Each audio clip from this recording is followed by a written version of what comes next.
Yeah, so anyway, so this collection gets stored in Alice Springs.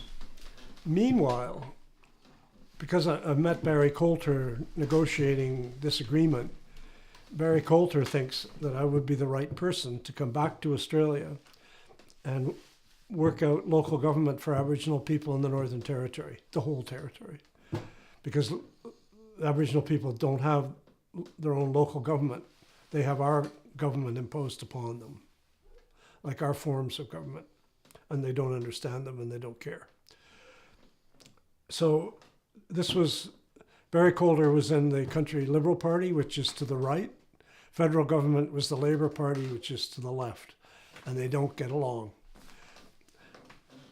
For me to do this, they had to cooperate. They had to get together and agree to do this, because the federal government, the Northern Territory is a federal jurisdiction. You can't act without the federal government. So they agreed to do that, set aside differences, and go and do it. So in '86, and this is the year that everything changed. This is that in the film, at the beginning of the film, they said there can be one day in your life that changes the rest of the course of your life. This was the year that it happened. And it changed everything. And so we went back. The government, they paid for our way over, put us up in a hotel and then a house. And kids went to school there. I had two kids at that point. I had Michelle and Graham. Graham was the older and Michelle was the younger. They were in elementary school and high school. They went to school in Darwin. And myself and a fellow named Hugh Richardson, who was in the Department of Local Government, toured the Northern Territory and visited all these Aboriginal communities. So what the idea was to find out from Aboriginal people what principles of representation they would like on a governing council. Because for the most part, our models of local government are residential models. If you live someplace for a certain length of time, you can vote and stand for office, right? Same in Australia. So what it meant in a lot of Aboriginal communities was that the white people, the non-Aboriginal people who moved in, could vote and stand for office. And they would, because the Aborigines were very shy and reticent, they would just dominate. They'd come in as a minority and take over all the council positions. So the Aborigines were nowhere in terms of self-governance. So what we did was we had selected out a number of communities to do blueprints for them, right? And I started where I was most familiar, Groote Island. I went out there, and they decided to have clan groupings as their units of representation. So there's like 16 or so clans. They're not clans in any kinship. They're clans, but that's just our word. They're different. I'll explain that later. And they have they're connected by spiritual ties into 4 groups. So what they wanted was one group of connected clans would elect one member, another group of connected clans another, and there'd be 4, right? So, or it could be 2 or whatever. Anyway, they wanted clan groupings elected as the units of representation. So that was easy because I already knew the people, and it was a good plan. But they allowed for Europeans to vote and stand for office if they'd lived there for a certain length of time, right? So they didn't exclude non-Aborigines. They made a special category. So you could only elect, say, 1. You couldn't elect 5, right? So it's 1 non-Aboriginal. So then we went to Barunga, Dagaragu, Kalkaringi, Barunga, down the Stewart Highway, all over the place. And we got all these different blueprints, charters established. Some wanted language groups as units of representation. Some wanted what they call skin groups. Skin groups aren't skin like this. It's the skin of the earth. And it's complicated. They're groups, these groupings cut across. If you had see that checkerboard over there? Checkerboard, say that's a whole grouping of clans, right? Skin groupings cut across those and group people on a generational level. So your father and your son are in one grouping, and you, your grandfather, and your grandson are in another grouping. Australian Aboriginal social org is extremely complicated for us, but not for them. And that's what Levi-Strauss was getting at in Elementary Structures of Kinship. As he once called them, the founders of modern mathematics. And that's what he meant. You got to be a mathematician to figure out how they do this stuff. And it's really complicated, but not to them. So you've got different layers of, and everything kind of meshes together. Anyway, so that's what we did. We got these blueprints all set up and implemented, and of all things, they got passed through the Northern Territory government, which we thought there'd be problems because there was a big thing against Aborigines having their separate things, right? Separate government. But these weren't separate, they were integrated at a larger level into the territory government. So we got all that done. That took 6 months. The second 6 months, we went back to Groote Island to live at Angarugu with the Aborigines. And that's when they decided to put us through initiation. So 86, I went through a mortuary ceremony with the men, and Ruth was at the other side with the women, and they do different things, but, and they give you a choice. If you don't want to do it, you don't have to. And the way they did it was Gula, who was one of the leading songmen, he sing mortuary songs, take the spirits of the dead and they send them off, right? Help them on their way. He's the leading songman. He said, would you come over and record the ceremony? Because it was a sister that had died. So I went out there, so I'm sitting there with my camera and my tape recorder, and the ceremony's going on, and they're singing the spirits of the dead people, but they don't look like humans. They're spirits.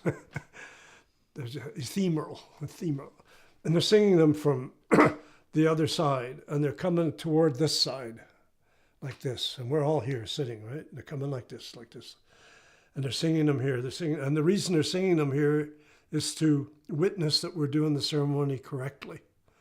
That's their purpose. But they can't cross over. You can't cross over, but you can get pretty close. Too close is dangerous.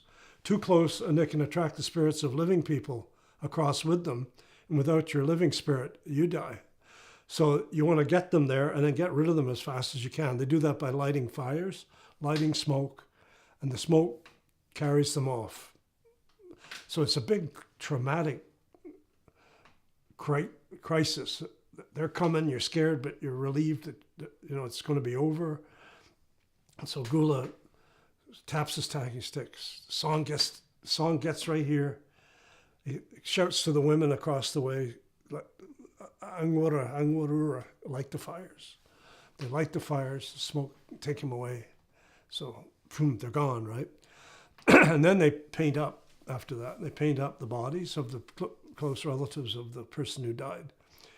So the guy's going around, they're all in certain relationships to do this, but the guy's going around, and Gula turns to the guy who's doing the painting, and he says, paint him too. Paint me. So he paint me up around the wrists and the arms. And before that, when I'm sitting there with my tape recorder, I'm looking off the group, and it's an interesting phenomenon. You start as a kind of a collective, like this, right? Singing with all these people in the same clan who are related to this lady. And as the song progresses, it breaks up into a line. So you end up with a line like this. And it's fundamental to their culture. Their culture is based on a premise of two, not one. So everything breaks up into a line. So then they're singing, and so he's painting everybody up, and they're breaking up into a line, and then the spirits are gone. I'm looking at this guy sitting outside the circle at the beginning, and he's looking at me, and he's kind of grinning in a funny way. And he's the Jungwaye. The Jungwaye is the boss of the ceremony who doesn't belong to that clan. And the idea of it and this is fundamental to their culture, is that nothing is autonomous in and of itself, in respect of itself. My clan has its own stories. It has its own Dreamtime beings. It has its own, religious stuff. But someone from another clan is taught that to oversee it. So you don't really have your own stuff. You have your own stuff that's managed by somebody else, always. On every level of their life, it's like that. So he's sitting out there, the manager, and he's looking at me, and I know something's up. As soon as I saw him, I knew something's up. That was the moment I had a choice. I could pick up my camera and my tape recorder and just walk away, go cover something else, or sit there and get painted up. I knew that was going to happen. So I decided just to stay and sit, and they painted me up. So they don't force you to do it. And they don't say, unless you do this, we're not going to tell you anything, right? It wouldn't affect whether they're going to talk to me or not, nothing. But they do it out of respect. Maybe it'll be uncomfortable, maybe you're not ready. And it turned out I wasn't ready. That was the next day. The next day I walked out into that community, and like an idiot, I'd left the paint on my, you're supposed to take all the paint off, eh? After the ceremony. I'd left the paint on, which you shouldn't have done. So I walk out there and I met Gudigba, that's one of my Aboriginal brothers. And he looks at me and he says, we have nothing, everything you have is ours. And I'm thinking, going through this in my mind, what does this mean? They meant, literally, after that moment of initiation, I have nothing, absolutely nothing. And that's when I learned about the renunciative basis of the whole culture. What I'd interpreted as sharing and gift giving all these years, you're talking 1969 to 1986, wasn't that at all. It was something different. And then of course, you get to thinking, what if everybody who's worked in Australia pretty well has made the same mistake? Because how would you know unless somebody told you? You just see people giving things to people, right? And you just, oh yeah, they're gifting, whatever. But it's not like that. The basis of it is you have nothing. Well, we'll start the other way. Whatever it is you have, if somebody else has a need for it, you must give all of it up to them. All of it, not share it, not 50%, not 75%, all of it. And in principle, it applies not only to goods and services, it applies to your children, spouse, everything in the way the culture works. So in other words, no clan gets their wives from their own clan. They're always giving somebody up to another one, and they're giving somebody up to another. And there's no reciprocity. It's like a chain. And the chain goes dum ta dum ta dum ta dum. I have nothing, I give it to them. Well, I don't have it anymore, so what if I need it? I go there and get it from there. And he doesn't have it anymore, so where does he need it, or she need it? They get it from over there. So it works like this. And then it dawns on you. The whole continent is connected like this. People who don't even know each other are connected through this logic. So after that, I can go to Alice Springs. I can meet Aborigines in Alice Springs, and they can see I'm a white guy, right? And all I have to do is say, Nayu Davida, Nganyangwa Ngalia Amagalyu Agba, which identifies me as speaking a language. And then that rule clicks in, and I'm taken care of in Alice Springs.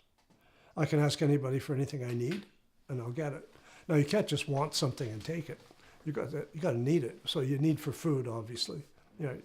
So that's actually happened. So I found I could go anywhere in the Northern Territory. And by making myself an identity known, I was Aboriginal. And from the people's point of view on Groote Island, I was Aboriginal. It was not a racial thing. It wasn't at all. You could be. All of you could all be. As long as you know the law and you respect the law, and that's the basis of the law. is that renunciative thing.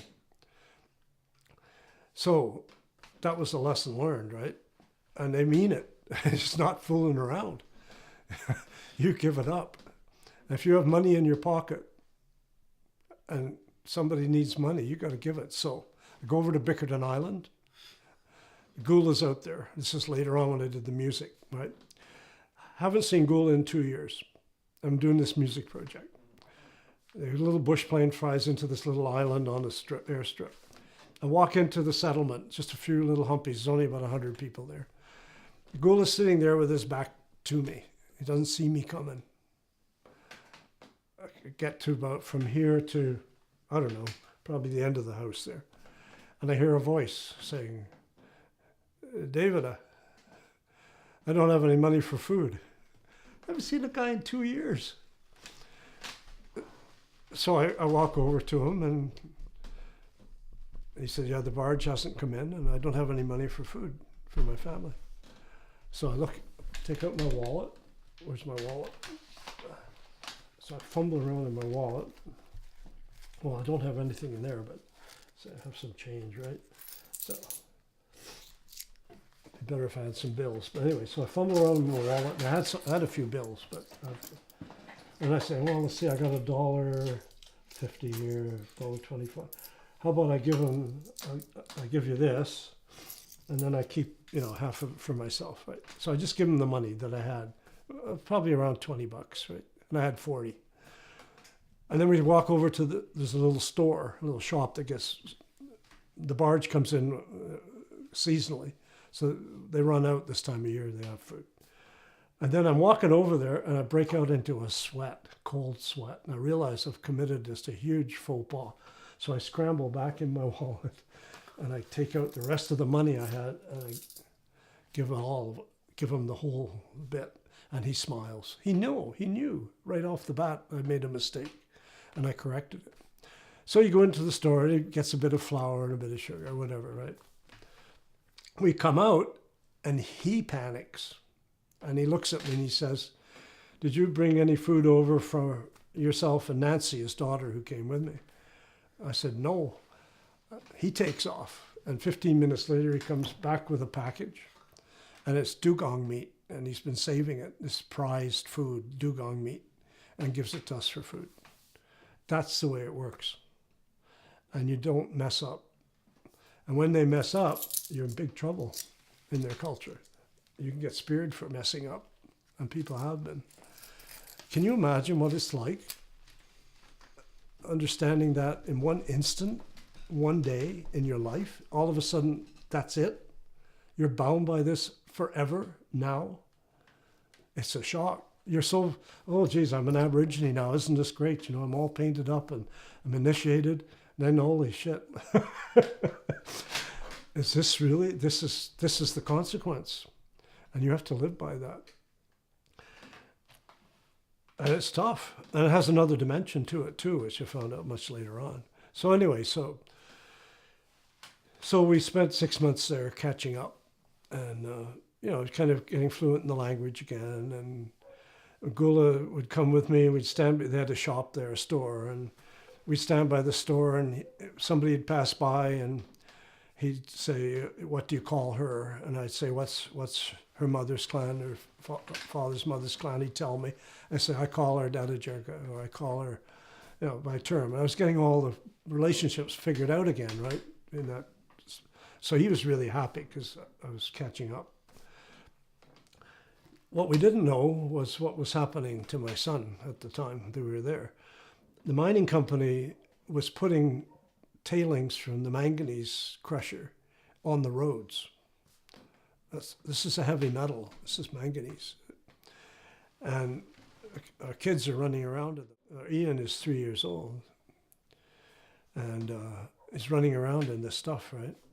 And toward the end of the session when we're there, he started to get puffy.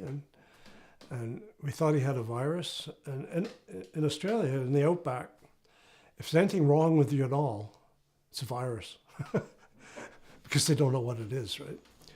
So we didn't think much about it. And he was kind of looking kind of sideways, askance for some reason. anyway, so we finished up there. So you're at the end of what was probably the greatest year in your working life. You'd made a fantastic contribution to Aboriginal government and development. You'd gone back with the Aborigines into a deeper level of meaning and understanding, and you're going home. And when we got home, that was the day that he talks about in the movie that changed the course of the rest of your life. I went back, we stayed up here. I went back to Toronto to get ready for my Labor Day weekend. I went back to Toronto to get ready for my classes. Ruth's up here with the kids. And it must have been a couple of days after Labor Day. I get a phone call, and Ruth's on the phone, and she says, I hope you're sitting down. And I said, why? And she said, Ian's got cancer, he has 4 days to live. You come up to Perth, pick up the kids, the other two kids, and come up and say goodbye. All right, we need a break right now.